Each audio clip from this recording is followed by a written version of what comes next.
အဲ့တော့ဘာပြောမလဲဆိုရင်မြတ်စွာဘုရားမဂဒတိုင်းရဲ့မြို့တော်ရာဇဂိုရဲ့အရှိဘက်ကဝေဒိယကတောင်တန်းအိန္ဒသာလလှိုင်ကူမှာနေနေတယ်ဒါကဇတ်ထက်ပြောသလိုဆိုရင်ပြည်တေကံပေါ့ဧကံသမယခါတပါးမှာဘဂဝါဘုံတော်6ပါးတကယ်ဘုရားရှင်ကိုရောမြတ်သည်မဂဒေသူမဂဒတိုင်းတော်၌ရာဇဂဟေတောင်ငါလောကခုနွားချံတို့လိုရာဇဂိုဆိုတဲ့ရွှေမြို့တော်မှာရာဇဂဟေဝေပုံလတောင်ရဲ့ဝိပါရတောင်ရဲ့ပန္တဝတောင်ရဲ့ဣသိကိလိတောင်ရဲ့ဂေဇဂုတ်တောင်ရဲ့လို့တောင်ငါလုံးရန်နွားချံတို့လိုရာဇဂိုဆိုတဲ့ရွှေမြို့တော်မှာဝေဒိယကေပပရေဝေဒိယကတောင်တန်း၌အိန္ဒသာလကုဟာယနဘဲပဲပေါက်နေတဲ့အတွက်ကြောင့်အိန္ဒသာလအမြင့်ရှိတဲ့လှိုင်ကူထဲမှာဧကကောဝဖောမမိတပါတိတိဝိဟရတိဣရိယပဋ္ဌမြတ်တာရွှင်ပြုံးကတတေသုံးဆန်နေတော်မူခဲ့ပါပေသတည်း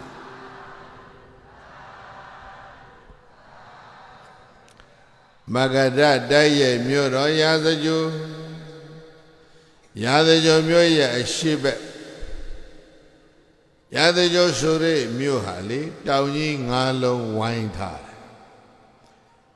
တောင်ကြီး9လုံးရဲ့အလဲကောင်မှာမြို့တီးတာလုံခြုံရေးအတွက်သိကောင်းဝေပုံလတောင်ရဲ့ဝိပါရတောင်ရဲ့ပန္တဝတောင်ရဲ့ဣသိကိလိတောင်ရဲ့ဂေဇဂုတ်တောင်ရဲ့ပရိသတ်ရေတောင်တန်းကြီးဘယ်နှလုံးရာဇဂဟေတောင်ငါလောကခုနွားချံတို့လိုရာဇဂိုဆိုတဲ့ရွှေမြို့တော်မှာဂေဇဂုတ်ကအရှိဘက်ကရှိတယ်သူအမြင့်ဆုံးပဲလို့ထင်ရတယ်။ဘာကြောင့်လဲဆိုတော့ည9:10နာရီလောက်အထိမြို့ကိုနော်လာပြီးနေဆိုကြပါစို့လာရောင်ကမြို့တစ်မြို့လုံးကိုမလွှမ်းဘူးအရှိတဲ့ကဂေဇဂုတ်တောင်ကြီးကွယ်တယ်အဲဒီဂေဇဂုတ်ဆိုတဲ့တောင်ရဲ့အရှိဘက်အပြင်ဘက်မှာရှိနေတဲ့တောင်တန်းတန်းအဲဒီတောင်တန်းကိုဝေဒိယကတောင်တန်းဘုရားလွန်ခဲ့တဲ့3-4ရက်ကရာဇဂိုကိုပတ်ပြီးတော့အဲ့ဒီတောင်ကြီးတွေမော်ဒကားနဲ့တစ်ခေါက်ပတ်ပြီးတော့ကြည့်လိုက်သေးတယ်ဒီဝေဒိယကတောင်တန်းဆိုတာဒီနာနေမှာပဲကြောက်တောင်ကြီးတွေကဒုံးဖြစ်နေတယ်သစ်ပင်မဖောက်တော့ခုတ်လိုက်ကြတာတောင်တွေကို6တယောင်းပြီးတော့နေပူလွန်အားကြီးတော့ကြောက်တွေအလိုလိုကွဲစိတ်ပြီးတော့လေတိုက်ရင်လွဲ့တောင်နေတယ်ကြောက်မှုတ်တယ်အဲ့ဒီဝေဒိယကတောင်ဝေဒိယကဆိုတဲ့စလုံးကပွလုံးလို့အဓိပ္ပာယ်ရတယ်ဟောဒီဓာတ်တိုင်လေးတွေလိုပဲသစ်ပင်တွေကချက်ပြီးတော့ပေါက်နေတာဘေးအကိုင်းမထွက်နိုင်ဘူးအပေါ်ပဲလူတက်သွားတယ်သစ်ပင်မခုတ်တဲ့ခစ်ပေါ့လေဒီကနေ့တော့ဘာဘဲမှမရှိအဲ့ဒီမှာလှိုင်ကိုရေးရှိတယ်တဲ့လှိုင်ကိုပေါက်မှာနဘဲပင်ပေါက်တယ်အဲ့ဒါနဘဲပင်ကိုပါဠိလိုခေါ်မယ်အိန္ဒသာလအလုံးခေါ်ဘာပင်လဲနဘဲပင်အဲ့ဒါလှိုင်ကိုဝမှာနဘဲပင်ရှိလို့အဲ့ဒီလှိုင်ကူကိုခေါ်တယ်အိန္ဒသာလလှိုင်ကူမြို့ပြင်ဘက်ကဝေရိယကတောင်တန်းအိန္ဒသာလလှိုင်ကူမှာမြတ်စွာဘုရားတပါးတဲ့အေးဆေးဆေးနေနေတယ်ဒါစာပေမှာနော်သင်္ဃာယနာရှင်ကောင်းတို့ကမှတ်တမ်းတင်ပေးထားဧကံသမယခါတပါးမှာဘဂဝါဘုရားရှင်ကိုရောမြတ်သည်ရာဇဂဟေတောင်ငါလုံးရန်နွားချံတို့လိုရာဇဂိုဆိုရရွှေမြို့တော်မှာဝေဒိယကေပပရေဝေ ရိယကတောင်တန်း၌အိန္ဒသလကုဟာယအိန္ဒဘဲပင်ပေါက်တဲ့အိန္ဒသလလိုင်ကူမှာဧကကောဝအဖောမမိတပါတိတိဝိဟရတိဣရိယာပထမြတ်တရွှင်ပြုံးငါတည်သုံးဆန်နေတော်မူခဲ့ပါပေသတည်း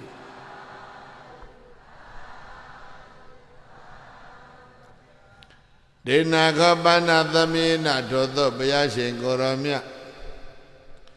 ဝေရိယကတောင်တကအိန္ဒသလလိုင်ကူမှာဣရိယာပတမြတ်တရွှင်ပြုံးလို့တည်သုံးနေတော်အခါမှာသေကောဒေဝနာမိန်တော်နတ်တော်ကိုဆိုရတဲ့တရားမင်းဟာအတိတိယဒေဝတာသသေဟိနပရိသရှေသောင်းတို့နဲ့သဟအတူတကွယေနာဣန္ဒသလကူဝတေနုပသင်္ကမေဣန္ဒသလကူဝကိုရောက်လာခဲ့တယ်တရားမင်းနပရိသရှေသောင်းနဲ့အတူတူအိန္ဒသလလှိုင်ကူဘောက်ကိုရောက်နေတယ်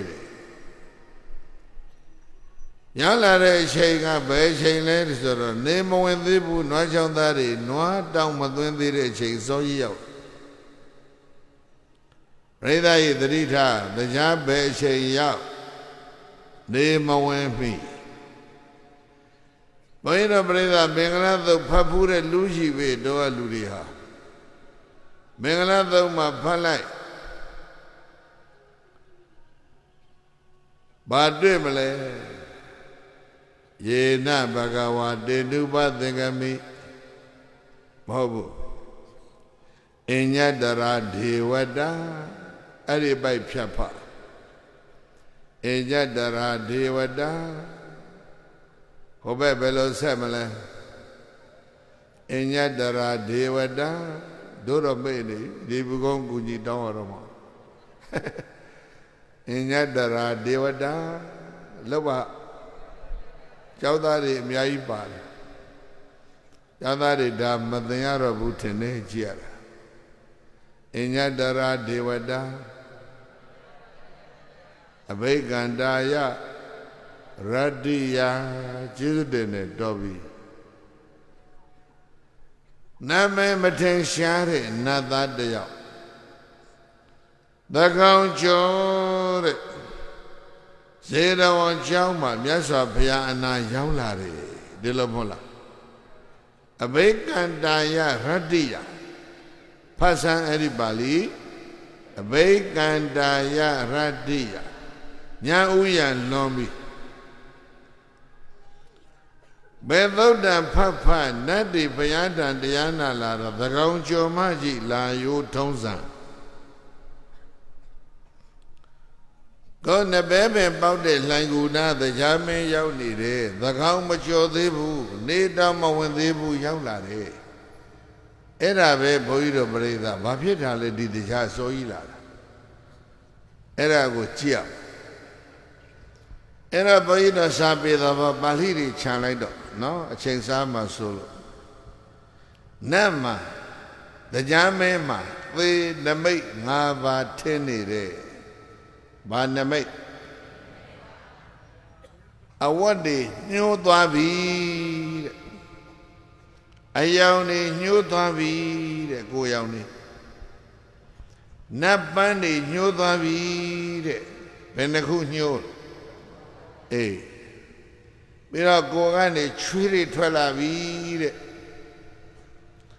နံပါတ်5ကဘာလဲဆိုတော့အလွန်ကြီးကျယ်တဲ့အဲ့ဒီနတ်စည်းစိမ်မှာတရားမင်းမပျော်ဘူးတဲ့ဘယ်နှခုဖြစ်လာအဲ့ဒါတရားမင်းမှာသေမယ်လို့ဖြစ်လာတဲ့နမိတ်5ပါးဘာနမိတ်အေးနေဘုံကလူတွေပန်းတွေလည်းညှိုးတယ်ကိုယ်ရောင်တွေလည်းမိန်တယ်အဝတ်တွေလည်းညှိုးတယ်ရွှေတွေလည်းထွက်တယ်ကိုယ်စည်းစိမ်လည်းကိုမပြောဘူးဆိုရင်ဘာဖြစ်တော့မှလဲနတ်တွေပြောတာပါလူတွေမပြောပါဘူးနတ်တွေဘာဖြစ်တော့မှသေတော့ အဲ့ဒါတရားမင်းကသူ့ဟာသူသိတယ်ငါတော့သေတော့မယ်နတ်စည်းစိမ်စွန့်ရတော့မယ်နတ်သက်ချွေမယ်မဲချိန်သေးပလဲလို့အဲ့ဒါလေးကြည့်တော့မဲသူကဒါလောက်တော့သိတယ်ဗျာသကောင်းမကြော်ခင်သေးမှာတဲ့တရားပဲချိန်သေးမလဲသေမဲချိန်ကြိုသိရင်တော့စိတ်ပူရမယ်နော်ပြီးတော့တရားကပြန်ကြည့်တယ်ငါသေပြီးရင်တရားပြန်ဖြစ်ပါအောင်မလားမသေးကြဘူးတရားပြန်မဖြစ်ဘူးဆိုရင်သူ့ရဲ့မိဖုရားကြီး၄ယောက်ဘသူဆွဲသွားမလဲစိတ်ပူတယ်ဗျာမိဖုရားကဘယ်နှယောက်လဲသုဇာတာသုဓမ္မသုစိတ်တာသုနန္ဒာအကြီးက၄ယောက်အငယ်တွေအယံတွေကနှစ်ကတိ5သန်းအဲ့ဒါကြောင့်တရားကသိပ်ပြီးတော့ရှားလို့လည်းမဝင်ဘူးအဲ့လိုလည်းမပြောဘူးငါတော့ဓာရီခွဲရတော့မယ်ရုပ်စာတွေငါခွဲရတော့မယ်နောက်တစ်မျိုးပြောရင်သိပ်မကောင်းဘူးပြောတော့ပြောချင်တယ်ကလထိုင်လက်လွတ်ဖြစ်တော့မယ်အဲ့ဒါစိတ်ပူဆုံးပဲကလထိုင်ပြန်ရမှာမဟုတ်တော့ဘူးသိပြီးငါဘယ်သွားမှမသိဘူးအဲ့ဒါစိတ်ပူတာနဲ့ကိုင်းတွေမသေးခင်လေးပြည့်ပြီးတရားနာလဲအောင်ပဲပေါ့ဒါပဲဒါကြောင့်သကောင်းမကြော်ခင်နေမဝင်ခင်ဘာဖြစ်တာလဲလှိုင်ကူပေါက်ရောက်လာတာတရားဖြစ်ပုံမသေးခင်လေးပြည့်တရားနာလဲအောင်ပဲတရားနာတဲ့ကျေးဇူးနဲ့တရားပြန်ဖြစ်ရင်တော့ငါအမြတ်ပဲပေါ့နိဗ္ဗာန်အတွက်မဟုတ်ဘူးသောတာကတရားနာဖိတ်တဲ့သချင်းလေးဘုန်းကြီးကြားလိုက်တယ်သန္တရာဝုကလွတ်ဖို့တရားနာကြပါဝုသုံးပါးကလွတ်ဖို့တရားနာကြပါအပယ်လေးပါးကလွတ်ဖို့တရားနာကြပါဘာညာဖိတ်သွားတဲ့သချင်းလေးနဲ့မဲတော်ကောင်းတယ်နော်တရားအဲ့ဒါမျိုးမဟုတ်ဘူးဟိုဟာကြီး၄ယောက်ကိုမခွဲနိုင်လို့လာတာဗျာတရားပွဲကိုနော်နေပူကုန်းနဲ့ကြွာသွားတာအဲ့ဒါလှိုင်ကိုပေါက်ချိန်ပေါက်ခါမုတ်ကြီးရောက်မြတ်စွာဘုရားမလျှောက်ရဘူးတကားမခောက်ရဘူးလှိုင်ကိုထဲမဝင်ရဘူးလှိုင်ကိုပေါက်ဘုရားကပြောတာတဲ့ဘာပင်လဲနဘဲပင်ရိတ်ထိုင်ပြီးတော့တရားကြီးစိတ်ပူနေတယ်ဘုရားသိအောင်ငါဘယ်လိုလုပ်ရပါမလဲစိတ်ထဲပူတော့သူအနားမှာနတ်သားတစ်ယောက်ဘုရားနဲ့တရင်တနည်းရှိတဲ့နတ်သားတစ်ယောက်စောင်းလေးပိုက်လို့ဥရှိတိမဲ့အစင်းအဲ့ဒါကိုဘေလူဝနတ်စောင်းခေါ်တယ်ဩရှိတိမဲ့အစင်းရှိတဲ့စောင်းကိုဘာခေါ်လဲဘေလူဝခေါ်လိုက်ရုပ်ရှင်မင်းသားကြောင်းတောင်းကောင်းကိုပြောတာမဟုတ်ဘူးနော်ဘေလူဝဆိုတာနတ်ဆောင်ကိုပြောတာနော်အဲ့ဒီဆောင်လေးပိုက်ပြီးတော့ဈာနာမှာနတ်သားတစ်ယောက်ပါလာတယ်အဲ့ဒီနတ်သားကပိန်စသီခပြောနာမည်ကြီးရင်အဲ့ဒါလို့ပိန်စဆိုတာ5ခုသီခဆိုတာသတုံးအဲ့ဒီနတ်သားကသတုံးဘယ်နှထုံးထုံးလဲသတုံး5ထုံးထုံးတော့သူ့ကိုခေါ်ပင်စသီခနတ်သားနေဘုံကောကကောင်မတွေဘယ်နှထုံးထုံးသေးလဲတထုံးမှမထုံးဘူးဘယုဘရဲကြီးတွေနော်မျက်ဖုတ်ကြီးလို့ပဲသူတို့ကောင်းနေပုံမှာဘုန်းကြီးများဥချရင်စိတ်ကြစ်စရာကြီးစပင်မွေးကြီးကဖွာကနေဆိုရှေ့ကြတာပြန်ပြီးတော့မှတ်လိုက်ဟာဒီအမွေးကြီးတွေဒီလိုဖြစ်ဘုန်းကြီးရှေ့ပါနော်စပင်ဆိုဖိုးဖာရခက်ဖြစ်သွားတယ်သတုံးမထုံတော့ဘူးဘီးလည်းပျောက်ပြီးသတုံးလည်းပျောက်ပြီဘာမှမတိုင်နောက်ကြကရုံတုံးမှုပဲချတယ်နော်ကရုံခေရောက်ရင်တော့တော်ကောင်းမယ်အဲ့ဒါပင်စသီခနတ်သားကရှင်းနာထိုင်တရားမရပြောတယ်ဟေ့ကောင်ပင်စသီခမင်းဘုရားနဲ့ယဉ်နှီးတယ်ဘုရားစီမင်းမကြရောက်တယ် သွားတကားခေါက်လိုက်ကူတဲ့ဝင်တရားမဲ့တရားနာဖို့ခက်စောစောရောက်နေတယ်ဆိုတဲ့အကြောင်းမြတ်စွာဘုရားကိုမင်းသတင်းပို့กว่าရှေ့ပြေးအဖြစ်နဲ့တရားမင်းကဘသူလွတ်လိုက်ပြေစသိခါကိုလွတ်ပြေစသိခါကကောင်းပါပြီဝန်ခံပြီးတော့မတ္တထစောင်းလေးပိုက်ပြီးတော့နောက်ပြန်ပြီးတော့တရားမင်းကိုဟိုစစ်သားကစစ်ဘုတ်ကိုအယုသေးပေးသလိုပေါ့လေအယုသေးလေးပေးလိုက်တာနောက်ပြန်လှည့်တာတရားမင်းရဲ့နောက်ကမိဖုရားကြီး၄ယောက်မိဖုရားကြီး၄ယောက်နောက်နာကသူ့ရည်စားသွားတွေ့တာတရားပွဲမှာကြံကြံဖန်မှာဓမ္မမိတ်ဆွေကအဲ့ဒီရောက်နော်ဟာသူရည်စားလေးကပင်သူရိယဝိသသာဖတ်လိုက်စမ်းခန္ဓာကိုယ်ကအယောင်ထွက်နေတာနေအာယုံရဲ့အယောင်မျိုးတဲ့အဲ့ဒီနတ်သမီးလေးသူကြိုက်နေတာကြာပြီတိမ်ပရုဏမင်းရဲ့သမီးညလူကြီးတိတ်ဆောင်းလေးနဲ့သူ့အိမ်ရှိသွားပြီးတော့ညလူပြိုလှဲ့တာဟိုကထွက်ကြည့်တယ်စောင်းတန်ကြတော့ပြုံးပြသွားတယ်တခါမှအနာမကတ်ခဲ့အောင်အဲ့ဒါခုတရားပွဲလာတွေ့နေတာတရားမင်းနောက်မှာအဲ့ဒီကောင်မှပါလာဟာငါတော့ခွင့်ရေးပဲဟိဆိုပြီးတော့မြတ်သိခါကဘာလုပ်တဲ့အောင်းမိလဲတကားခေါက်လိုက်ကူတဲ့ဝင်သွားရသော်ဘုရားကိုရှေ့ခိုးပြီးတော့ထိုင်ရသော်ဘုရားရေတရားမေသေကနီးလို့တရားလာနာတယ်လို့ဆိုတာကိုပြောရမှာမပြောဘူးအဲ့ဒီကောင်ဘာလို့လဲစောင်းဆွဲထုတ်ပြီးတော့အပန်းညှိတင်တောင်လုံးသူရိယဝိသသာကဟာငါကောင်မများလုံလဲပေါ့လေဟိုကောင်မလည်းမျောတယ်ရှောင်းတဲ့ရှင်သီးတယ်ဗျာသူရိယဝိသသာရဲ့အလှအပတွေမျက်ခုံးတွေဟရနာထန်တွေနှကန်းတွေဘာတွေရင်တွေခါတွေတင်တွေတခုမကြအသေးစိတ်ဖွဲ့ထားတဲ့စောင်းသချင်း14ပုတ်တီးတယ်ဗျာတရားလာတဲ့အကြောင်းပြောလားတရားမင်းကရင်ခုံးနေတာပဲဒီကောင်ငါလာတဲ့အကြောင်းမပြောဘူးသူကိစ္စသူလုံးတကယ်ပွဲကြီးပွဲကောင်းမှာအစွမ်းထုတ်နေတယ်ဒီကောင်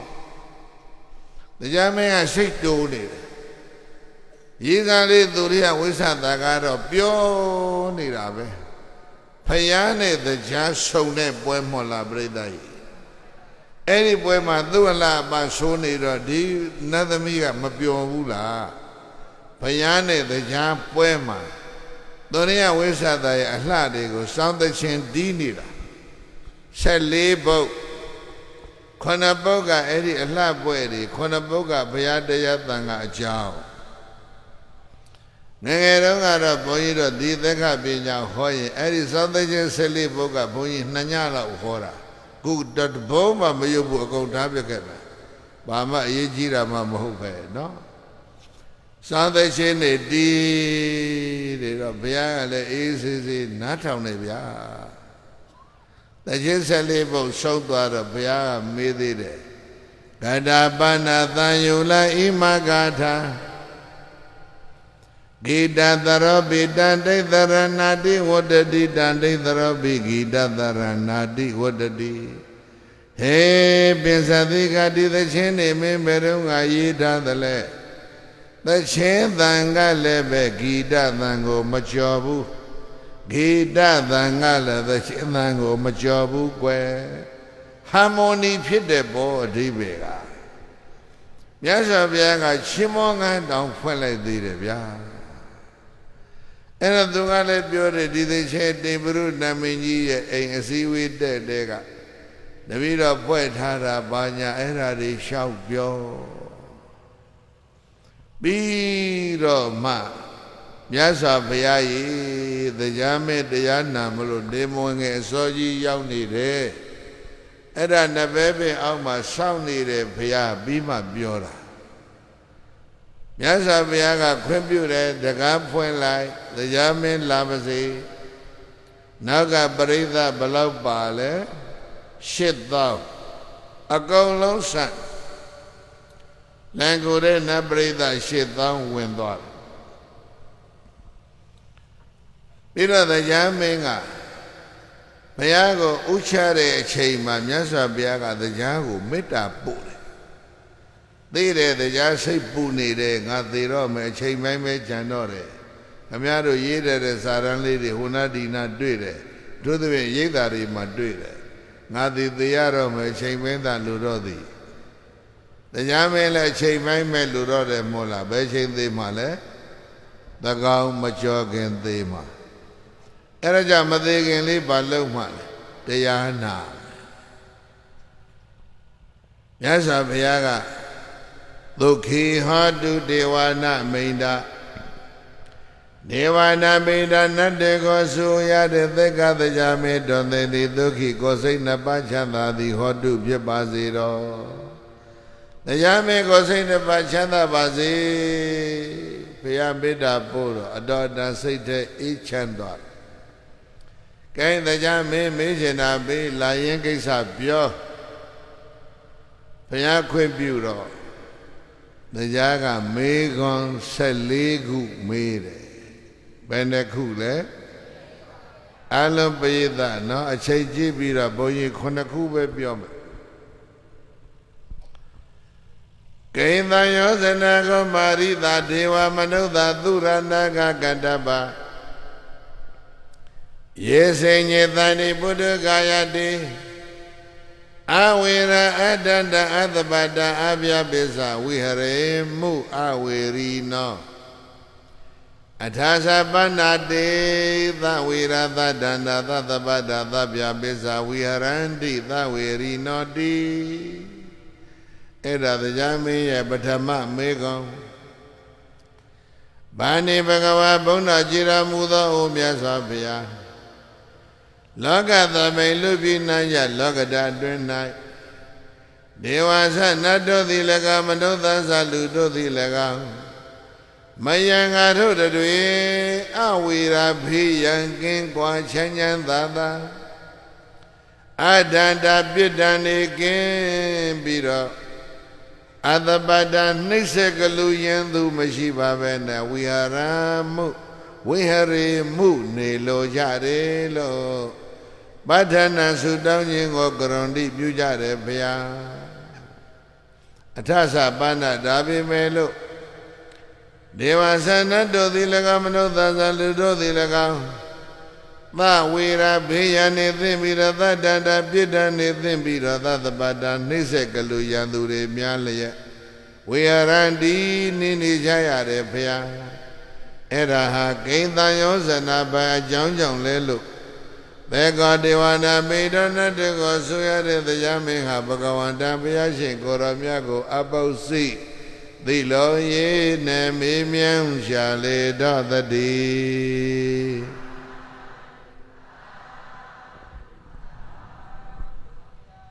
မြတ်စွာဘုရားလောကမှာလူတွေရောနတ်တွေရောဘေးကင်းရန်กว่าချမ်းသာစွာနေရပါလို့ဤနေတိုင်းဆုတောင်းတယ်နေဖို့ကောင်းမှန်ရလားဘေးကင်းရန်กว่าချမ်းသာစွာနေရပါလို့ဤဗုဒ္ဓဘာသာတွေကလည်းဘုရားတွေ့တိုင်းဆုတောင်းတာပဲခရိယာတွေကလည်းချမ်းရှိတဲ့သွားပြီးတော့အမြဲတမ်းချမ်းချမ်းသာသာနေရပါလို့ဤသူတို့လည်းဆုတောင်းနေတာပဲအစ္စလာမ်တွေကလည်းမော့စ်တဲ့ဗလီထဲမှာဒီလိုပဲဆုတောင်းကြမှာဟိန္ဒူတွေကလည်းတင်းပဲတိုင်းမှာမြမဗိရှ္ဏုရှိဝတို့ထံမှာဒီလိုပဲလက်ကကြီးချမ်းသာစွာနေရပါလို့ဤလို့ဆုတောင်းတယ်ဘာသာတရားတိုင်းဂျူတွေရောယိန်းတွေရောဘယ်ဘာသာမှမကိုးကွယ်တဲ့နတ်ကိုးကွယ်တဲ့လူတွေလည်းပဲဒီလိုပဲချမ်းသာစွာနေဖို့နေတိုင်းဆုတောင်းတယ်မို့လားချမ်းချမ်းသာသာနေတကယ်ကောနေရရဲ့လားနော်ပြည်တော်စုမြန်မာနိုင်ငံအနေနဲ့ဆုတောင်းပြီးဘုရားတိုင်းမှာဘုန်းကြီးတို့ပြိဿဆုတောင်းတယ်ပြည့်အဲ့ဒါအမရလို့အလိုတော်ပြီးဘုရားလည်းပဲသွားတောင်းကြသေးတာပဲအလိုတော်တွေကပြည့်မပြည့်ဘူးဆန္ဒတော်လည်းမပြည့်ဘူးအလိုတော်လည်းမပြည့်ဘူးဆုတောင်းလည်းမပြည့်ဘူးဘေးရန်ကင်းစွာချမ်းသာစွာနေရပါလို့ဤတိုက်ပွဲအနေတိုင်းဖြစ်အငတ်ဘေးကလည်းပဲတခါနဲ့ခဏခဏကြုံရ တကဘာလုံးမျက်စိနဲ့နားဖြန့်ပြီးတော့ကြည့်နော်ကဘာကြီးကစစ်ပွဲတွေနေကြီးပဲကိုယ်တရုတ်ပြည်ကလာလိုက်တဲ့ယောဂလည်းတကဘာလုံးချိတ်ချောင်နေတာပဲမဟုတ်လားအရှက်အလယ်ပိုင်းသေကန္တာရတခွင်လုံးလည်းဖြစ်လိုက်တဲ့တိုက်ပွဲသတ်လိုက်ကြတာဘာဖြစ်လဲဘယ်ဘုရားဘယ်ဘာသာဝင်မဆိုဘယ်ဘုရားဓမ္မပဲဘာစုတောင်းချမ်းသာစွာနေရပါလေဤဆိုတဲ့ဆုတောင်းဟာဘယ်သူမှမပြည့်ဘူးအဲ့ဒါဘာကြောင့်ချမ်းသာမနေရသလဲလို့ဘေးရကင်းကချမ်းသာစွာနေရပါလားဤဆိုပေမဲ့ဘေးမကင်းရမကင်းတာဘာကြောင့်ဖြစ်သလဲလို့သေကဒေဝနာမိန်တော်နတ်တဲ့ကိုဆိုရတဲ့တရားမင်းသည်ဘဂဝန္တဘုရားရှင်ကိုယ်တော်မြတ်ကိုအပု္ပ္ပစီသိလို့ရေးနဲ့မေးမြန်းရှာလေတော့တည်း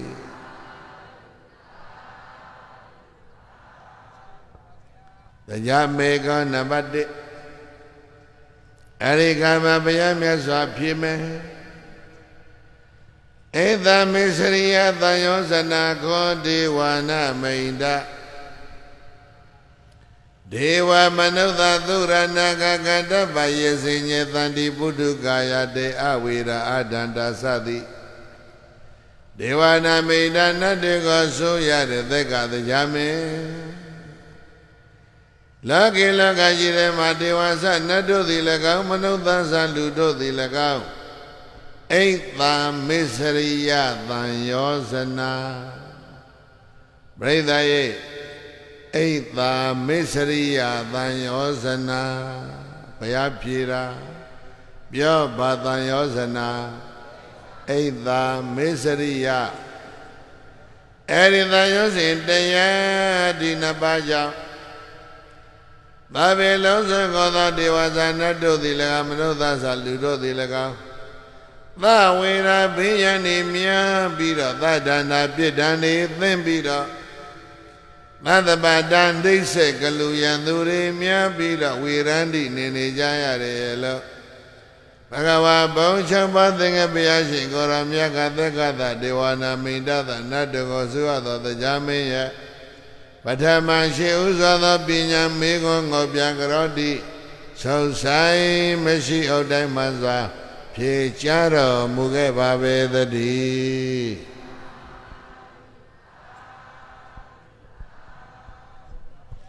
အဲ့တော့တို့ကပါလဲဆိုတော့ကဘာကြီးဘေးရန်နေဘယ်ကစအိသာမစ္စရိယကြောင့်ဘာကြောင့်အိသာနဲ့မစ္စရိယအိသာဆိုတာဘာလဲဆိုရင်ပရတံပတ္တိအသဟနလက္ခဏာအိသာသူတစ်ပါးတို့ရဲ့ဖြစ်ထွန်းကြီးပွားတိုးတက်အောင်မြင်တာတွေကိုမချေမနှက်ဖြစ်တဲ့သဘောကိုခေါ်အိသာသူတစ်ပါးတို့ကြီးပွားနေတာတိုးတက်နေတာအောင်မြင်နေတာတွေကိုဘာဖြစ်တာလဲမချေနှက်တာလက်မခံနိုင်ဘူးသူကံနဲ့သူဉာဏ်နဲ့သူဝရိယနဲ့သူကြီးပွားနေတာကိုဝမ်းမမြောက်နိုင်တဲ့သဘောကိုဘာခေါ်လဲအဲ့ဒါသူတစ်ပါးတို့ရဲ့ဖြစ်ထွန်းအောင်မြင်ခြင်းကိုဝမ်းမမြောက်ရင်အဲ့ဒါနှောက်ယှက်ပြီးပြီမို့လားအမေရိကန်နဲ့တရုတ်နဲ့နော်စီးပွားရေးစစ်ပွဲကြီးဖြစ်တာအဲ့ဒါပဲတရုတ်တွေသိပြီးတော့တက်လာတာကိုအမေရိကန်တွေကမကြိုက်အမေရိကန်တွေသိတက်လာတာကိုတရုတ်ကမကြိုက်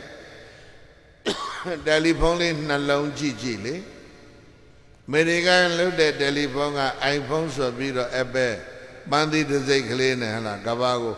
တမဟုတ်ချင်းလှမ်းသွားအဲ့ဒါတရုတ်ကဘာထလို့လဲ Huawei ဆိုတဲ့တယ်လီဖုန်းထလို့တော့သူလည်းပဲတမဟုတ်ချင်းကဘာလွှမ်းသွားတယ်မို့လား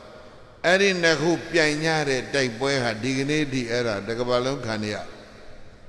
စီးပွားရေးတိုက်ပွဲ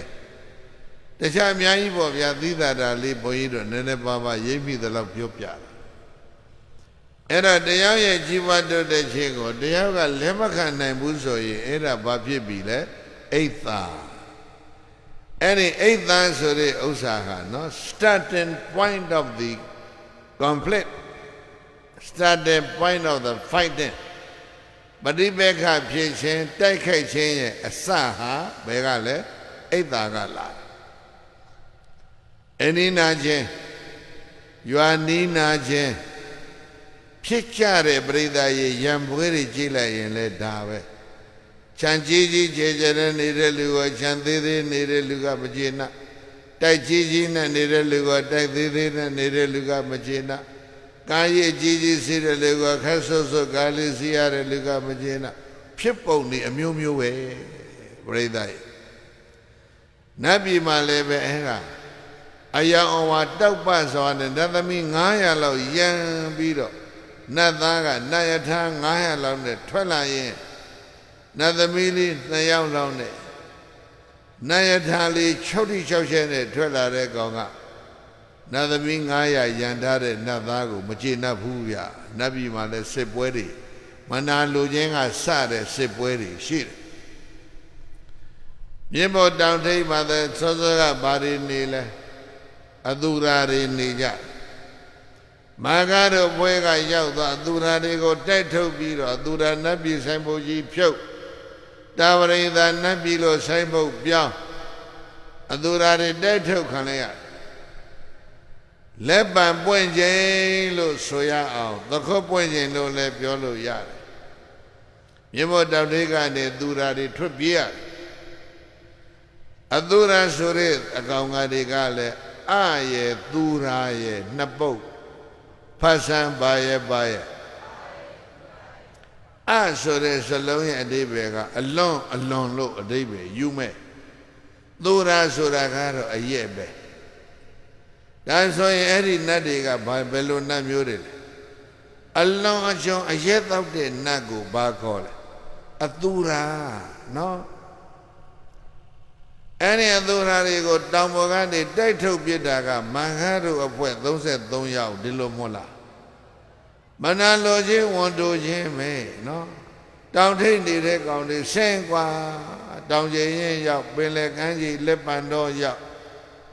လက်ပံတော်ရောက်တာတော့အမှုကမပြေသေးဘူးအဲ့ဒီကောင်တွေကလည်းပင်လယ်လေတွေကတဖြူဖြူတိုက်ဆန်းကန်ခိုးတွေကရိုက်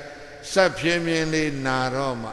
တို့ဘယ်ရောက်နေပါလိမ့်မလဲကြည့်လိုက်တော့နည်းနည်းအမှုပြေတယ်ဟာတို့ပင်လယ်ကမ်းခြေရောက်နေပြီတို့နေရာဘယ်ကောင်ယူသွားလဲမာကသိမ့်သွားပြီခြားကွာဆိုတောင်ကြီးကနေစစ်တပ်ကြီးနဲ့မြင်းမောတောင်ထိပ်ကိုတက်ထားမာကတိုက်ချလက်ပံပွင့်ချိန်တိုင်းသခုတ်ပွင့်ချိန်တိုင်းဘာဖြစ်လဲအသူရာနဲ့တာဝရိသာတို့ဘာရှိလဲစစ်ပွဲရှိတယ်နော်အဲ့ဒီထဲမှာမသိမသာပါလာတာတခုရှိတယ်တရားမင်းရဲ့မိဖုရားကြီးပဲ2ယောက်သူဇာတာ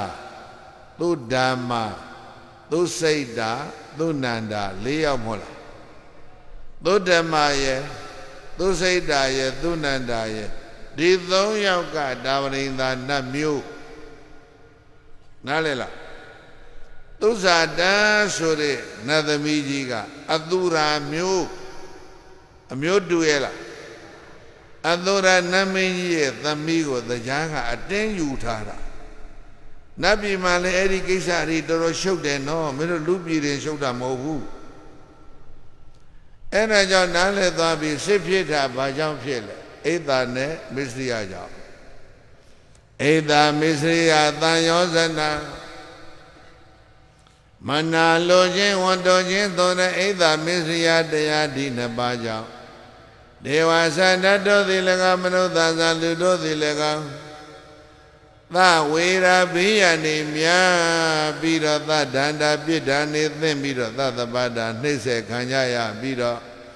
ဝေယရန္တိနေကြရတယ်လို့သတ္ထာ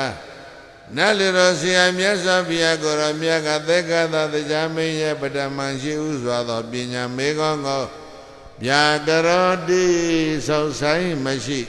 ဟုတ်တိုင်းမှန်စွာဖြေကြတော်မူလိုက်ပါပေသတည်း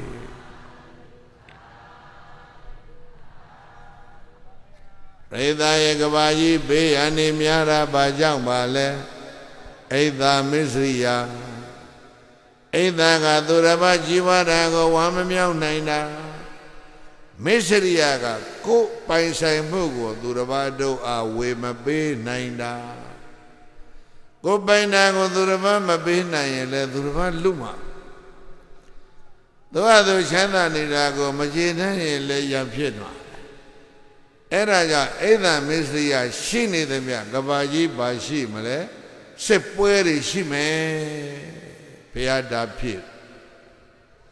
Era the Jaga Sewins at Dore, Yasa Bayayi,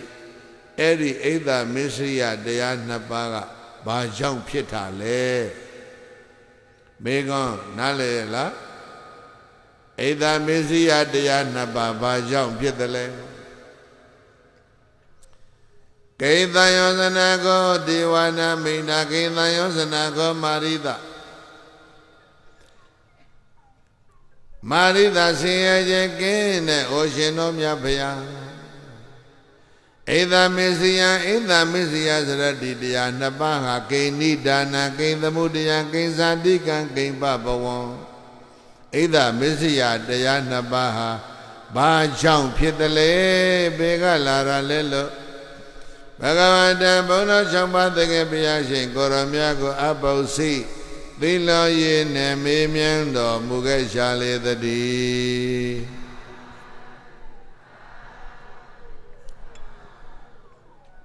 Eda Messiah Bada Marida, Keni Dana,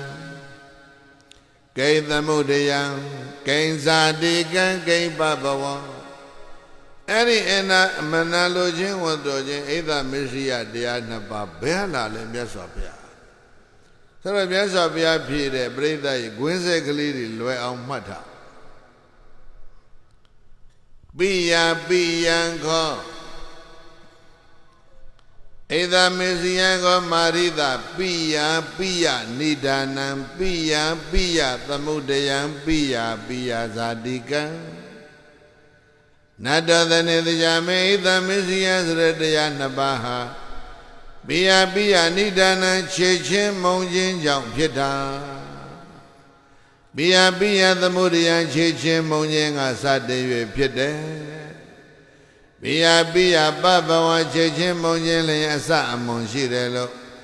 Agawa Bona Chamba the Gabayajang Abia Garodi. Kansa Mathe Picharo Mugaba Vedadi Breda Eda Messiah the Bega Ladleso ye Balilo Pia Bia Hoyi Pade Dempasa Quepame Bia ne Abia Quepame Bia Soraga Chichen Abia Soraga Monjen Bajen Manalode Odojen Begala the Chichen Monjen Chichen Monjen Shidamia Bashile Manalojen Odojen Shinimabe Chide Sore Lugo Badugo We be nine the le Gochidugo Badugo We be nine Niboga Lude, Gochene Lugo, Dumiago, Miss Ayala, you do Aqualo Bimala. Chedu Solo She, eh? Baduma She, I'm alone and Buddha, Miss Riako. Orima Naili Lala Little. Ah, Dollar don't know Bia. No? Oleda Suzalanga Lota. Orima Boy about tiny. Shadow ain't I did the beat of Biba. The boy in Bimeton. Could they jada over Pemele? God shit the air would go to the bar. Share Malone. Nalela. Wezu Quema Bina, Eddie. Wezu go Yajan de Luga, then loom a time so that the Pilla Memola. Mijiri dilemma loudness, sip wedgy de Piebiro. Then she be the Ludi the Ragavase Pueri, Lanchili, no, Neja se Pueriha, no, Mijili Telema Lounde, but so then a sip wedgy pitcher. Siwaye se Pueri Crusade, so the sip wedgy jarle, Bada ye se Pue ဘာသာတရားတစ်ခုကနေချစ်လာလို့သူနေကြီးကျဲလာလို့ရှိရင်အဲ့ဒီနေကဘာသာဝင်တွေကနောက်ဆုတ်ပြရတဲ့အတွက်ကြောင့်ချဲ့လာတဲ့လူကိုစိတ်တိုက်နားလည်းပဲဘာသာရေးမှာလည်းအိဒါမစ္စရိယရှိတာအဲ့ဒီအိဒါမစ္စရိယဘာကြောင့်လဲဆိုတော့ပါဠိလိုပြောပိယနဲ့အပိယဘာနဲ့ကိုယ်ပိုင်ဆိုင်မှုတွေကိုချစ်နေတယ်သူရမပိုင်ဆိုင်မှုတွေကိုဘယ်လိုမှကိုကဝမ်းမမြောက်နိုင်ဘူးသာဓုမခေါ်နိုင်ဘူးပိယနိဒာနံချစ်ချင်းနဲ့မုံရင်ဒီနှစ်ပါးကြောင့်ချစ်သူကဘယ်သူမှဝေမပေးနိုင်တာကမစ္စရိယမောသူတွေကြီးပွားတဲ့ကဝမ်းမမြောက်နိုင်တာကအိဒါအဲ့ဒီချစ်ချင်းမုံရင်ရှိနေသမျှကာလပတ်လို့မနာလိုခြင်းဝန်တိုခြင်းဆိုတာရှိနေမှာပဲလို့သတ္တလူနတ်တို့ဆရာဘုရားရှင်ကိုရောမြတ်ကဗျာကရောတိဆုတ်ဆိုင်မရှိဥဒ္ဒိမှန်စွာဖြေကြတော်မူခဲ့ပါပေသတည်း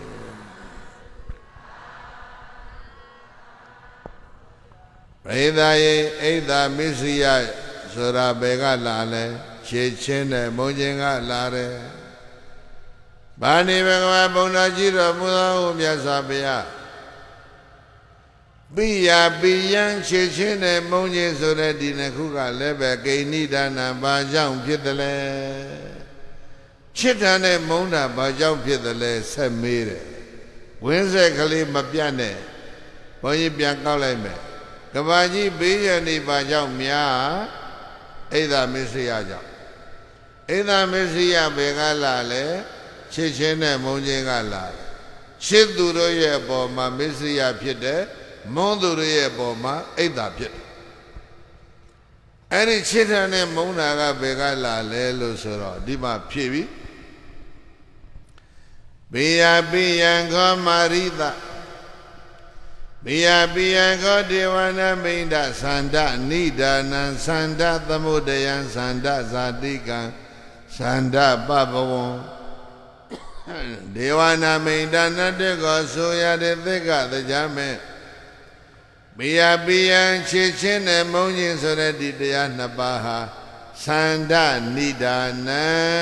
သန္တကြောင့်ဖြစ်တာပရိသတ်ချစ်တာနဲ့မုန်းတာဘာကြောင့်ဖြစ်သန္တကြောင့်ပြန်မှလိုက်ချစ်တာနဲ့မုန်းတာဘာကြောင့်ဖြစ်သန္တအဲ့ဒါလေးကိုဗမာစလုံးလေးတစ်လုံးတွဲဖတ်လိုက်အလိုသန္တဖတ်စမ်းဘာသာပြန်ပြီးသားဖြစ်သွားတာအလိုသန္တပြီးအောင်လုပ်ပေးတဲ့လူတွေကချစ်စရာကြီးပဲမဟုတ်လားကောင်းခြင်းကောင်းမကောင်းခြင်းတွေဆိုခြင်းနဲ့ဆိုပညာတတ်မတတ်အလိုသန္တတွေပြီးအောင်လုပ်ပေးတယ်ဆိုလို့ရှိရင်အဲ့ဒီလူတွေကချစ်စရာတွေဖြစ်သွားတာပဲသိတော်တယ်သိတတ်တယ်သိကောင်းတယ်ဆိုတဲ့လူတွေကအလိုဆန္ဒပြည့်အောင်လုပ်ပေးခြင်းမှပေးလိုက်မယ်အဲ့ဒါဆိုရင်သူတို့တွေမုန်းစရာတွေဖြစ်မကုန်ဘူးလားအလိုတော်ပြည့်ရင်ဘာဖြစ်တယ်ချစ်တယ်အလိုတော်မပြည့်တော့ဘာဖြစ်တယ်မုန်းတယ်ဒါပဲနော်အဲ့ဒါကြောင့်ချစ်ချင်းနဲ့မုန်းချင်းပဲကလာလဲသန္တကလာတယ်သန္တပြည့်ရင်ဘာဖြစ်မယ်ချစ်မယ်သန္တမပြည့်တော့ဘာဖြစ်လဲမုန်းတယ်သဘောကြတော့ပြုံးပြန်ဟုတ်လားသဘောမကြတော့မုန်းပြန်ပြုံးပြန်မုန်းပြန်နှစ်ဖက်နှစ်ရန်ငါမပိုင်ရကိုယ်ပိုင်ဉာဏ်နဲ့ကြံအမှန်သိမှတန်တိအိနိဗ္ဗာန်ကြောင့်ဝင်းဆိုတော့ဘုရားကြီးဟောတာဝင်းဆက်ရပြီလားပြန်ကောက်မယ်ကမ္ဘာလောကကြီးဘေးရန်တွေဘယ်ကလာအိဒါမစ္စရိယမနာလိုခြင်းဝန်တိုခြင်းဘယ်ကလာချစ်ချင်းမုန်းခြင်းကလာချစ်တာမုန်းတာဘယ်ကလာလဲသန္တကလာဒါလောက်မှပြည့်နေဘူးကုန်တော်ပြီပြန်ကောက်မယ်ကဘာကြီးဘေးရန်နေဘာကြောင့်များအိဒါမစ္စရိယမနာလိုခြင်းဝန်တိုခြင်းကြောင့်မနာလိုတာဝန်တိုတာဘယ်ကလာ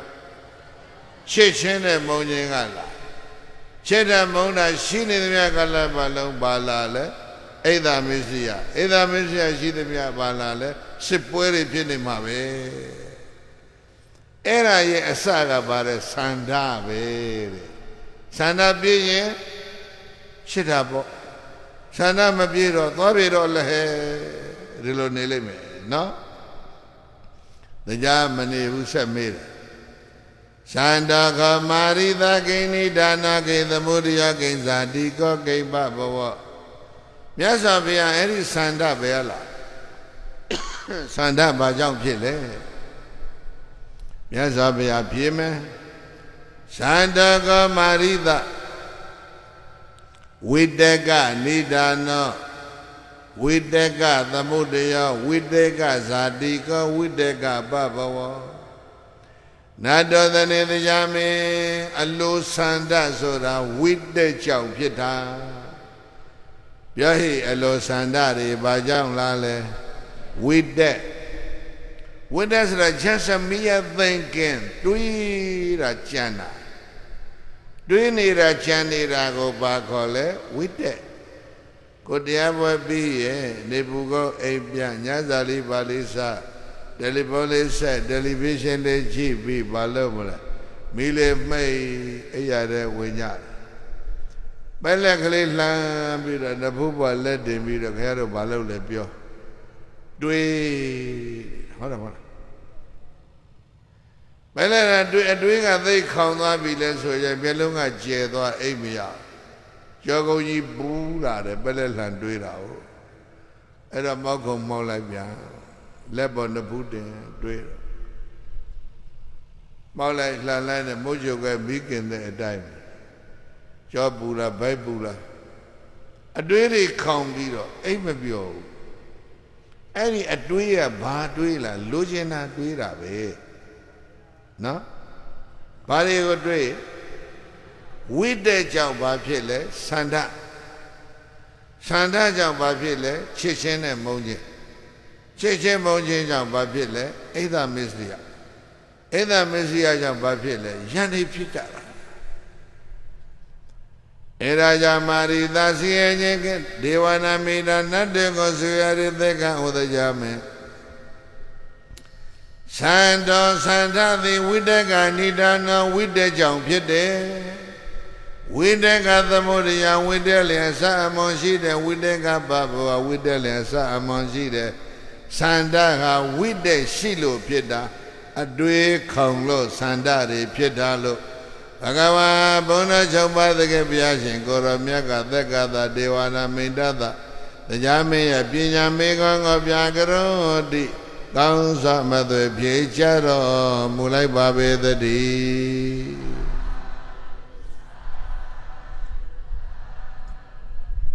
ပရိသတ်ယေသန္တာဘေကလာလေဆိုတာကိုဘုရားရှင်ပြေတော်ဝိတက်ကလာတာတွေးနေသမျှလိုချင်တာကြီးတွေးတာအဲ့တော့တရားဆက်မေးတယ်ဗာဏိဘဂဝါဘုံတော်ကြည်တော်မူသောအိုမြတ်စွာဘုရားဝိတက်ကော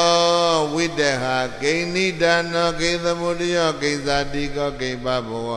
အဲ့ဒီဝိတက်ဘယ်ကလာသလဲအတွေးတွေအကြံတွေဘာကြောင့်ဖြစ်သလဲအတွေးဘာကြောင့်ဖြစ်သလဲလို့အတွေးရဲ့ဇစ်မြစ်ရေသောမြစ်အဲ့ဒါကိုမြတ်စွာဘုရားဖြေတာနော်တပြင်းတပြင်းနဲသွားတယ်ဝိတေကောခောမာရိသဝိတေကောခောဒေဝနာမိန်တပပိစသင်ညာသင်္ခာသမုဒယောပပိစသင်ညာသင်္ခာဇာတိကောပပိစသင်ညာသင်္ခာပဘဝနတ်တော်သနေတရားမင်းဝိတက်ဆိုတဲ့အတွေ့ဟာပပိစတရားကြောင့်ဖြစ်တာပရိသတ်နားလည်ဖို့ခက်တဲ့ပပိစတရားဘာလဲဟိပပိစဆိုတဲ့စလုံးကသန္တရာကိုချဲ့တာသန္တရာကိုရှေးအောင်လုပ်တဲ့တရားဘိဓမ္ပရိသကသုတောင်းနေဘဝတူတူမဲ့ဖို့ရပါလို့ဤဘဝမတူဘူးရှေးကုန်နေတယ်သန္တရာဝဆင်းရပါလို့ပါလို့ဤမလွတ်ဘူးသန္တရာကြီးကရှေးကြီးပဲကျဲကြီးပဲအဲ့ဒီသန္တရာချဲ့တာသန္တရာရှေးအောင်လုပ်တာဘယ်သူလဲဆိုရင်တဏှာဘယ်သူလဲတ ကိုယ်တရားပဲတရားနာတာပဲကြည်လေသန္တရာရှိအောင်ပဲတရားနိဗ္ဗာန်အတွက်လမ်းနာတာမဟုတ်ဘူးဘာအတွက်နာတာလဲဘာအတွက်နာတာလဲပြောပြီးပြီသေကောင်းကြောင့်သေမယ်သေပြီးရင်သူဘာဖြစ်ချက်တရားပဲပြန်ဖြစ်ချက်နဲ့နိဗ္ဗာန်လိုချင်သေးတာမဟုတ်ဘူးနေပုကုန်းနဲ့မတူတာအဲ့ဒါနေပုကုန်းကအခုညာတွင်းချင်းကိုနိဗ္ဗာန်သွားကြမှာမဟုတ်လားအေးဟင်္ဒရတောင်ဝဲနာနိဗ္ဗာန်ဘောရကားနဲ့မောင်းသွားမိုးလင်းရောက်လိမ့်မယ်ကိုတော့ခောက်ခောက်ရောက်ခဲ့ပြီအဲ့ဒီဟင်္ဒရတောင်ဝဲနာနိဗ္ဗာန်နတ်သဘူးသီးငပြောသီးတဲ့ကောင်းတယ်နိဗ္ဗာန်မှာနတ်သဘူးသီးစားအောင်သွားကြဘွားကြီးတယောက်ကအဲ့ဒါနိဗ္ဗာန်ကြောင့်သိခေါ်တာဆိုတော့ကြီးကိုထားမယ်နိဗ္ဗာန်မှာစိတ်လေးတောက်လို့ရလာတဲ့သူကပြောမှုပဲစိတ်လေးကြီးဖွာပြီးတော့တရားနာတာနိဗ္ဗာန်မှာစိတ်လေးမရှိဘူးဒါဆိုမသွားချင်ဘူးတဲ့သူစိတ်လေးနဲ့ပဲနေတော့တယ်နော်ကဲဘုန်းကြီးတို့ပြိဿနော်ဒီမှာသန္တရာကိုချဲ့တဲ့တရားဟာတဏှာသစ္စာဘယ်နှပါးလို့ကြားဘူးသမုဒိယသစ္စာဆိုတာတဏှာပဲပြောတာမဟုတ်လားပရိစ္ဆသမုပ္ပါသေနာတက်တဲ့လူတွေကျင်းနေတာပဲဒီကိစ္စနော်ဘုန်းကြီးမပြောတော့ဝင်းဆက်ကလေးသာမှတ်ထားသန္တရာကိုချဲ့တဲ့တရားသန္တရာရှိအောင်လုပ်တဲ့တဏှာကိုပါဠိလိုခေါ်ပပင်စတရားခေါ်လိုက်အဓိပ္ပာယ်ကဘာပြောတာသန္တရာရှိအောင်လုပ်တဲ့တရားအဲ့ဒီတဏှာရှိနေသမျှဘာရှိမှလဲဝိတ္တအတွေးတွေလားတဏှာရှိသမျှဘာရှိမလဲဝိတ္တဆိုတဲ့အတွေးတွေလားအတွေးတွေရှိနေသမျှဘာလာမလဲဆန္ဒတွေလားဆန္ဒရှိနေသမျှဘာလာမလဲချစ်ချင်းနဲ့မုန်းချင်းလားချစ်ချင်းမုန်းချင်းရှိနေသမျှဘာလာလဲအိဒမစ္စရိယလားအိဒမစ္စရိယရှိသမျှဘာလာလဲဘယ်တော့မှငြိမ်းချမ်းရေးမရဘူးဟုတ်လားအကြောင်းရင်းကဘယ်ရောက်သွားလဲတဏှာရောက်သွားတယ်ဘယ်ရောက်သွားလဲအေးအဲ့ဒါငြိမ်းချမ်းရေးပဲပြောပြောစစ်ပြေငြိမ်းပဲပြောပြောဟလာတိုက်ခဲ့ရစရေးပဲပြောပြောဝင်းဆက်ကဒီတိုင်းသွားနေတာနောက်ဆုံးတရားခံကတဏှာဖြစ်အဲ့တော့မြတ်စွာဘုရားကိုတရားမင်းကဆက်မိတာအဲ့ဒီတဏှာကဘာကြောင့်ဖြစ်တယ်လဲ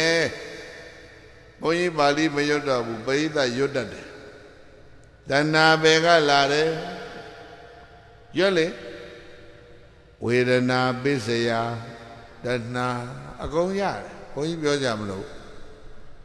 သက္ကပိယသုတ်ပါဠိခြံထားတဏှာဘယ်ကလာဝေဒနာခံစားစံစားခံစားစံစားစကားနှစ်ထွေတရားနေမှာဝေဒနာဓာတ်ခန္ဓာမှတ်လို့ဟုတ်လားခံစားရစံစားရ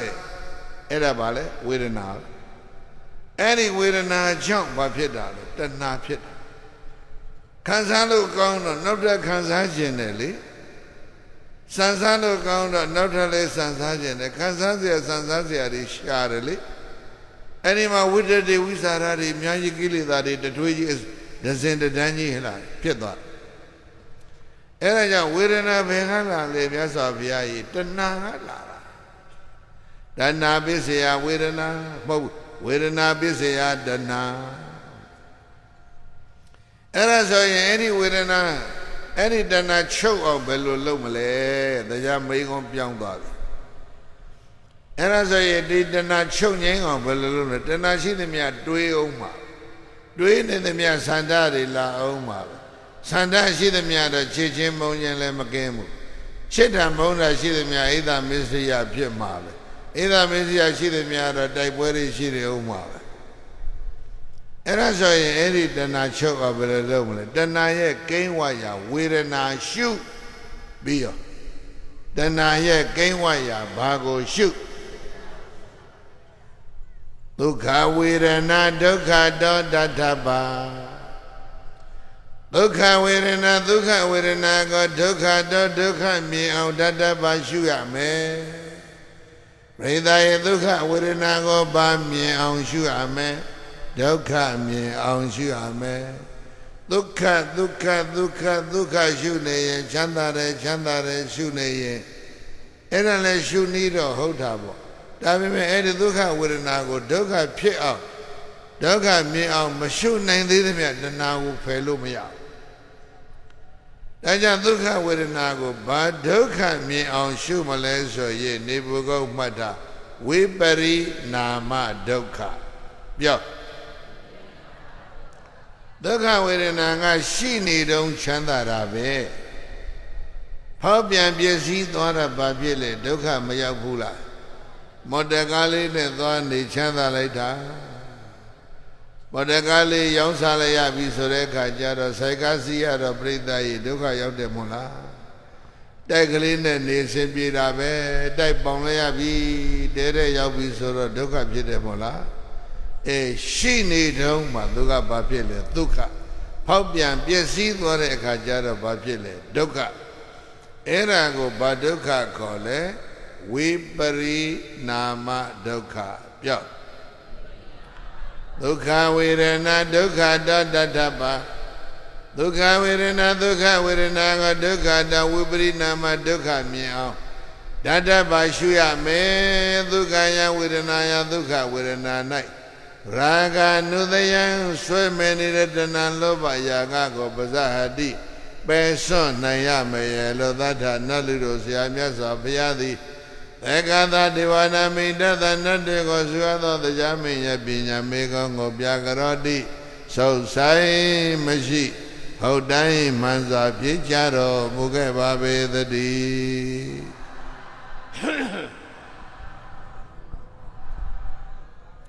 ဒုက္ခဝေဒနာကိုဝိပရိနာမဒုက္ခတရားလေးတစ်လုံးပြီးအောင်ယူသွားချမ်းသာတယ်ဆိုတဲ့ဥစ္စာကဖောက်ပြန်ပျက်စီးတဲ့နေ့ကြရင်ပြိဿရေဘာရောက်လဲဒုက္ခရောက်အဲဒါကြောင့်ဒုက္ခဝေဒနာကိုဝိပရိနာမဒုက္ခမြင်အောင်ရှုတဏှာလောဘကိုပယ်လိုက်နိုင်ပြီဆိုလို့ရှိရင်မင်းကွာဝိတ္တလည်းမလာဘူးစန္ဒလည်းမလာဘူးချစ်ချင်းမုန်းချင်းလည်းမလာဘူးအိဒါမစ္စရိယအကုန်လုံးအကွင်းဆက်တွေအကုန်ပြတ်တာပဲအဲ့ဒါဝေဒနာနုပဒနာကိုမြတ်စွာဘုရားဟောတာနော်ဒီနေရာမှာဘုရားဟောတာတော့သုံးလုံးပဲဘုန်းကြီးကတစ်လုံးပဲပြောတယ်ပြန်မှတ်မိစေခြင်းတော့ဒုက္ခဝေဒနာကိုဝိပရိနာမရှုအဲ့ဒါပြောလိုက်တဲ့အချိန်မှာတရားမင်းကဝေဒနာနုပဒနာတဲ့စိတ်ဆိုင်ပြီးတော့ဝင်သွားတာဗျာနာချမ်းနေုံနဲ့မဟုတ်ပဲနဲ့ရှုွက်တဲ့ကိုသူရောက်သွားတာရှုွက်တဲ့ရောက်သွားတာဝေဒနာဒုက္ခဝေဒနာကိုဝိပရိနာမလို့မြင်လိုက်တဲ့အချိန်မှာတရားမင်းအဲ့ဒီမှာသောတာပန်ဖြစ်တယ်တဲ့ဘုရားရှိခိုးနဘဲပင်ပေါက်တဲ့လှိုင်ကူထဲမှာတရားဘာဖြစ်လဲနေတော့ဝင်သွားပြီသောတာပန်ဖြစ်လို့လည်းပြီးရောဘုရားရှိတရားမင်းသေရောဗျာတရားနာနေရင်တရားမင်းဘာဖြစ်သွားလဲသေသွားတယ်သေသွားပြီတဲ့အဲ့ဒီနေရာမှာတရားအသေးဆက်ဆက်ချက်ချင်းပြန်ဖြစ်တာရှင်ပြေးတာသူတို့များနော်တရားကမေးကောင်းတကယ်မေးရင်14ဘုတ်မေးတာခုနံပါတ်9ပဲရှိသေးတယ်တရားသောတာပန်လည်းဖြစ်နေပြီသေပြီးတော့တရားအသေးလည်းဖြစ်နေပြီဒီလိုမဟုတ်လားနောက်ထပ်တရားစိတ်မဝင်စားတော့ဘူးလူရင်းကပြီးသွားပြီလေတရားပြန်ဖြစ်ပြီဆိုကြတဲ့ကောကလူရင်းကိစ္စပြီးပြီမို့လားနိဗ္ဗာန်မဟုတ်ဘူးဟို4ယောက်နဲ့ကလထိုင်ပြန်ရရင်ပြီးပြီတရားနာတာဒါပဲအဲ့ဒီတရားမင်းကြီးတရားနာတာကနော်အဲ့တော့ပြန်ခြင်းနေပြီတရားမြတ်စွာဘုရားလည်းမဆုံးနိုင်ဘူးကွာငါလည်းပြန်ခြင်းလာပြီမြတ်စွာဘုရားကသိနေတယ်ဩငါဟောတဲ့တရားမွေးကာစခလေးလေးကိုဗဇတ်ဖြစ်ဓမ္မုတ်သမင်အတင်းကျွေးသလိုဖြစ်တရားဆက်မစားနိုင်တော့အဲ့တော့တရားကမြေကြီးလဲနဲ့ပုတ်ပြီးတော့မြတ်စွာဘုရားကိုကျေးဇူးတင်တဲ့စကားတွေလျှောက်ပြီးတော့ရားဖြတ်ပြီးတော့ဘုရားရှိခိုးနမောတတ္တဗုဒ္ဓဝတ္တောအရဟတောသမ္မာသမ္ဗုဒ္ဓတ္တအိန္ဒသနာလှိုင်ကူထဲမှာ တရားမဲ့မေခွန်းနေပြီးဆုံးလို့နတ်ပြည်ပြန်ကန်ဒီဖယားရှိခိုးတာအဲ့ဒီနမောတတ္တမှတ်ထားနမောတတ္တကိုဘယ်ဆိုတော့မှရေးတာမဟုတ်ဘူးတရားရှိခိုးတာဘယ်မှာရှိခိုးအိန္ဒသာလလှိုင်ကူထဲမှာနော်တက္ကပညာသုတ်အဆုံးမှာတရားမင်းကရှိခိုးပြီးတော့ပြန်တယ်နမောတတ္တဘဂဝတောရတောသမ္မာသမ္ဗုဒ္ဓတ္တနမောတတ္တဘဂဝတောရဟတောသမ္မာသမ္ဗုဒ္ဓတ္တနမောတတ္တဘဂဝတောအရဟတောသမ္မာသမ္ဗုဒ္ဓတ္တအရဟတောပြမန္တလူသုံးပုံသူတို့ရဲ့ပူဇော်ပွဲလူတန်းပွဲမှန်သမျှတို့ကိုခံယူခြင်းငါထိုက်တော်မူပါပေထသောအရဟတောပဋိစ္စသမုပ္ပါဒန္တရာစေယဟရဲ့အခန့်အကွတ်တို့ကိုချိုးဖျက်ခုတ်ထွင်းသုတ်သင်ရှင်းလင်းတော်မူတတ်ပါပေထသောအရဟတောအတွင်းရန်ပြင်ရန်တွေကိုအကျွင့်အကြံမထားဘယ်သူကမှအကူအညီမခေါ်ပဲပါရမီဘုံဟုံတကောကုံတို့ဖြင့်ကောင်းစွာအောင်တော်မူနိုင်တော်မူတတ်ပါပေထသောသမ္မာသမ္ဗုဒ္ဓတ္တညီရငါးတန်တရားမှန်ကိုဆရာမဆိုမိမိအလိုလိုကိုယ်တိုင်မပေါမပြမှန်ကန်စွာထိုးထွင်း၍သိမြင်တော်မူတတ်ပါပေထသောသမ္မာသမ္ဗုဒ္ဓတ္တဒုက္ခသမုဒယនិရောဓနှင့်မေဃမိသာလေးသစ္စာကိုဥစွာပိုင်ပိုင်သိမြင်နိုင်၍သုံးဆိုင်ပေါ်ခြင်းမြဝေနေကိုမသွေကို့တုသိစေတော်မူတတ်ပါပေထသောဘဂဝတောကာမယူပအယူပဟုဘဝသုံးပါးဝယထာ၌ပြေးသွားစေတတ်ကျင်လီစေတတ်တဲ့ကာမတဏဘဝတဏဝိဘဝတဏတိဟုသောတဏသုံးတန်ကိုလည်းထွေးအံစွန့်ပယ်တော်မူတတ်ပါပေထသောဘဂဝတောဣန္ဒြိယဓမ္မယတ္တသိရိကာမပယတ္တဟုသောဘုံတော်၆ပါးနှင့်ပြည့်စုံတော်မူသောတတ္တတာဓိသတ္တလာဘအလာဘစသည်ရှစ်တံလောကတံတို့ကြောင့်ဖောက်ပြန်တောင်းလို့ခြင်းမရှိပဂရိတိကြီးသောတာဓိကုံနှင့်ပြည့်စုံတော်မူတတ်ပါပေထသောတတ္တတာဓိသတ္တလောကတံဒလိမုံတိုင်းဝှေ့လည်းမရွေ့မရိုင်းကြောက်စားတိုင်းတို့ခိုင်ခိုင်ခန့်ခန့်တည်တံ့သောတာဓိကုံနှင့်ပြည့်စုံတော်မူသောသောဘုန်းတော်၆ပါးသခင်သောဘိညောဘုရားရှင်ကိုရောမြတ်အားမေယမကံတရားဟောပုဂ္ဂိုလ်တရားနာပုဂ္ဂိုလ်ဆိုကြကုန်သောတော်တော်များစွာငါးခန္ဓာကိုသူငါသမုတ်ကျွန်ုပ်တို့ဤနမောကာယဝစီမနောချီလျက်ဣန္ဒြိညောလျောလက်ဆုံးမိုး၍ရှိခိုးရခြင်းသည်နမောကောနှုတ်နှလုံးသုံးပါးပြောင်းပြောင်းမှန်ကိုလျှော့၍ကြော့မြန်နှုတ်လက်ဆုံးမိုးကရှိခိုးရခြင်းသည်အထုဘဝတုကောင်းစွာမသွေဖြစ်ပါစေတည်း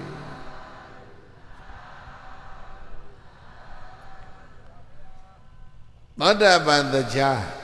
အသစ်ဆက်ဆက်တရားသောဘိဗယာကြီး၄ယောက်လက်ဆွဲခေါ်ပြီးတော့မြတ်စွာဘုရားကိုနမောတတ္တနဲ့အပတ္တယမြေကြီးပုတ်ပုတ်ရှိခိုးပြီးတော့တာဝရိန္ဒာပြန်มาပြီဗျာအရေးကြီးတာကတော့ဘာလဲဆိုတော့တရားပွဲအပြီးမှာမင်္ဂလာဆောင်ကျင်းပါတယ်ဘယ်သူနဲ့ဘယ်သူနဲ့မင်္ဂလာဆောင်ဘယ်သူနဲ့ဘယ်သူနဲ့မင်္ဂလာပွဲလဲပင်စသီခနဲ့သူရိယဝိသတာကျေးဇူးတင်တယ်ကွာ